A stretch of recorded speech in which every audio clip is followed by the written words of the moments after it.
It's all about humanity. Hi everyone, this is Adnan again. Welcome to Metaverse and welcome to family because we are family now. So let's get started today's topic and today's topic is blockchain. जैसा कि मैंने metaverse and future technology की एक journey start की है और इस journey में ये ब्लॉकचेन टॉपिक बहुत इंपॉर्टेंट है, इसलिए मैंने इस टॉपिक को लिया है। तो पहले बेसिक से जानेंगे कि ब्लॉकचेन है क्या, तो स्टार्ट करते हैं। What is blockchain. अब इसको समझने से पहले हमें एक चीज़ को समझना होगा कि ब्लॉकचेन का इन्वेंशन हुआ ही क्यों और ब्लॉकचेन आई ही क्यों और ब्लॉकचेन इतनी करंटली यूज क्यों करी जाती है। तो इसको हम एक एग्जांपल से समझते हैं। जैसे कि आप बहुत सारे ऐप्स यूज़ करते होंगे फ्री में, उस पर आप अपनी स्टोरी शेयर करते होंगे, चैट्स करते होंगे, अपनी लोकेशन को शेयर करते होंगे, अपनी पोस्ट को शेयर करते होंगे। लेकिन आपको पता है if you are not pay for the product that means you are the product. यानी कि आप जो ऐप्स फ्री में यूज़ कर रहे हैं ना, वो आप फ्री में नहीं कर रहे हैं बल्कि आप एक प्रोडक्ट बन चुके हैं। वो कैसे, चलो जानते हैं। जैसे कि आप अपनी बहुत सारी स्टोरीज शेयर करते हैं, अपनी लोकेशन शेयर करते हैं, तो वो एक डेटा कलेक्ट हो रहा है और वो जो डेटा कलेक्ट हो रहा है उसको मैनिपुलेट करके बहुत सारी कंपनीज उस डेटा को यूज़ करके बिलियंस डॉलर कमाती हैं, हमारे अगेंस्ट यूज़ करती हैं उसे।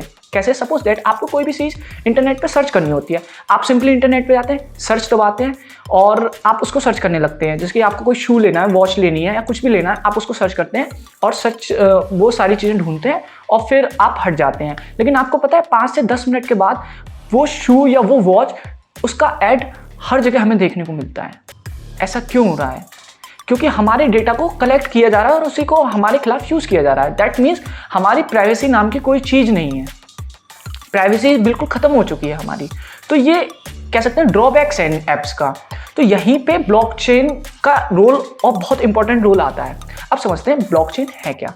तो ब्लॉकचेन एक डेटाबेस है, उस डेटाबेस में कई सारे ब्लॉक्स होते हैं। तो एक ब्लॉक को समझते हैं। एक ब्लॉक क्या है? एक ब्लॉक में 3 चीज़ें होती हैं। पहली डेटा और इंफॉर्मेशन, और दूसरी उस ब्लॉक का यूनिक कोड जिसे हम बोलते हैं हैश, और तीसरी उसमें एक और हैश होता है, वो प्रीवियस ब्लॉक का यूनिक कोड होता है। तो 3 चीज़ें हो जाती हैं। अब जैसे कि इसका यूनिक कोड है, इसका हैश है, इसका हैश आगे वाले ब्लॉक में स्टोर होगा और उस ब्लॉक का हैश आगे वाले ब्लॉक में स्टोर होगा। तो ऐसे एक चेन बनती चली जाती है और ये चेन, जो ये डेटाबेस बनता है इस ब्लॉकचेन की मदद से, ये डेटाबेस बहुत सारे सिस्टम्स में कनेक्टेड होता है एक नेटवर्क के जरिए। इसी को हम बोल देते हैं ब्लॉकचेन टेक्नोलॉजी। अब इस ब्लॉकचेन टेक्नोलॉजी की 2 यूनिकनेस हैं और कह सकते हैं 2 इंपॉर्टेंट फैक्टर्स हैं जिस पे ये काम करती है। जैसे कि ये ब्लॉकचेन एक डेटाबेस बहुत सारे कंप्यूटर्स में शेयर है, तो यहाँ कोई एक सेंट्रल अथॉरिटी नहीं होती है। इसको हम बोलते हैं डिसेंट्रलाइजेशन। इसमें कोई सेंट्रल अथॉरिटी नहीं है, कोई एक कंपनी, एक ऑर्गेनाइजेशन, एक इंस्टीट्यूट नहीं है जो डेटा को होल्ड करता हो या डेटा को कंट्रोल करता हो। सब में इक्वल शेयर है ये डेटाबेस। और दूसरी चीज़ होती है इम्यूटेबिलिटी। मीन्स आप डेटा को इजीली मैनिपुलेट नहीं कर सकते। जैसे कि सपोज दैट आपने इस ब्लॉक का हैश चेंज किया और ये हैश आगे वाले ब्लॉक में स्टोर्ड है, तो आपने इसको चेंज किया तो ये मैच नहीं करेगा, तो यहाँ एरर आएगी और पूरी चेन इनवैलिड हो जाएगी। तो ये इनवैलिड हो जाएगी और यहाँ से हमारा डेटा पूरा एरर दिखा देगा। तो यहाँ पे आप मैनिपुलेट नहीं कर सकते चीज़ों को। तो ये इसकी खासियत थी। अब अगर मैं अपने पिछले एग्जांपल से इसे रिलेट करूँ, जो ऐप्स आप यूज़ करते हैं उसमें एक सेंट्रल अथॉरिटी होती है, उनके पास सारा आपका डेटा होता है, उसको वो जैसा चाहे जहाँ चाहे यूज़ करते हैं। लेकिन यहाँ पे सेंट्रल अथॉरिटी नहीं है। अब ब्लॉकचेन की एप्लीकेशंस को समझते हैं। ब्लॉकचेन की पहली एप्लीकेशन आई थी 2008 और 9 में। सतोशी नाकामोटो एक एनोनोमस बंदा है, इसने ब्लॉकचेन का यूज़ करके बिटकॉइन को बनाया था। अब बिटकॉइन में ब्लॉकचेन कैसे यूज़ हो रही है हम समझते हैं। जैसे कि सपोज करो एक बंदा ए है और एक बंदा बी है।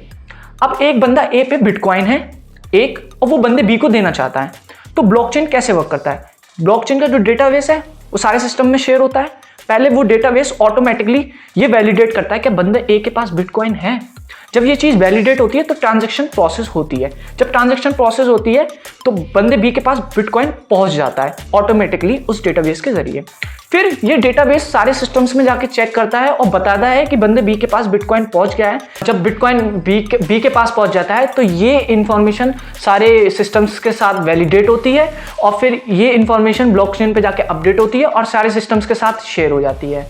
ब्लॉकचेन के बहुत सारे और एग्जांपल्स एप्लीकेशंस हैं, जैसे कि NFTs, DeFi, DApps और ब्लॉकचेन का अगर सोशल लाइफ में सबसे अच्छा एग्जांपल हमें अभी देखने को मिला था कि कुछ कंट्रीज़ ने ब्लॉकचेन को यूज़ करके इलेक्शंस भी कराए थे। उन्होंने इलेक्शंस कराए थे और उससे काफ़ी अच्छा उन्हें रिजल्ट्स और वे कह सकते हैं पॉजिटिवनेस मिली थी, पॉजिटिव पॉइंट्स मिले थे। और हम ब्लॉकचेन का आने वाले इंडिया में कैसे यूज़ कर सकते हैं, हम काफ़ी करप्शन को रोकने के लिए भी इसको यूज़ कर सकते हैं। तो इस वीडियो में हमने अब तक ब्लॉकचेन को बेसिक से समझा था, उसकी एडवांटेज को समझा था और हम आगे कैसे यूज़ कर सकते हैं उसको समझा था, और कंट्रीज़ कैसे यूज़ करनी है उसको समझा था। तो चलिए फिर मिलते हैं। जय हिंद, जय भारत। मिलेंगे दूसरी वीडियो में।